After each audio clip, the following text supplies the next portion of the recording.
আসসালামু আলাইকুম। ইচ্ছাশক্তি আর সঠিক পরিশ্রম থাকলে সব কিছুই সম্ভব ইনশাল্লাহ।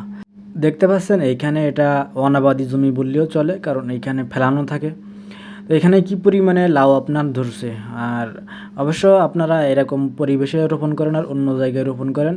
বিশেষ করে গোল লাউটা যারা রোপণ করবেন তারা ওই অঞ্চলে রোপণ করতে পারেন যে অঞ্চলে আপনার পিছে লাউ বিক্রি হয়। যেমন আমাদের অঞ্চলে আপনার লাউ কিন্তু পিছে বিক্রি হয়, যার জন্য আমরা এই গোল লাউটা করি।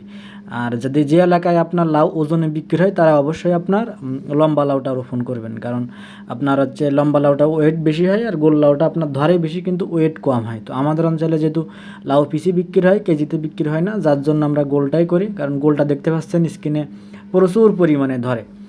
তো আপনারা এরকম যাদের অনাবাদি আছে বলতে, যেমন ধরেন আপনার পুকুরের সাইড, তারপরে হচ্ছে আপনার রাস্তার সাইড, তো চাইলে আপনারা জাস্ট মাদাটা কিন্তু একটা জায়গায় বসায় আপনারা এরকম মাছা বা বান করে তারপরে এই লাউ চাষটা করতে পারেন। শুধুমাত্র লাউ না, আপনারা চাইলে সব ধরনের লতা জাতীয় সবজি চাষ করতে পারেন এরকম মাচার উপরে। দেখতে পাচ্ছেন এখানে যে মাদাটা এখানে কিন্তু, ওর গাছ কিন্তু এখানে না, ও কিন্তু আপনার যে জায়গাটা সামনে পড়ে আছে, যেহেতু লতা জাতীয় বলতে এরা সামনে জায়গা চাই, আপনি যত বেশি জায়গা দিতে পারবেন ওদের শাখা বা কাণ্ড যত বেশি ওরা করতে পারবে তত বেশি ফল হবে।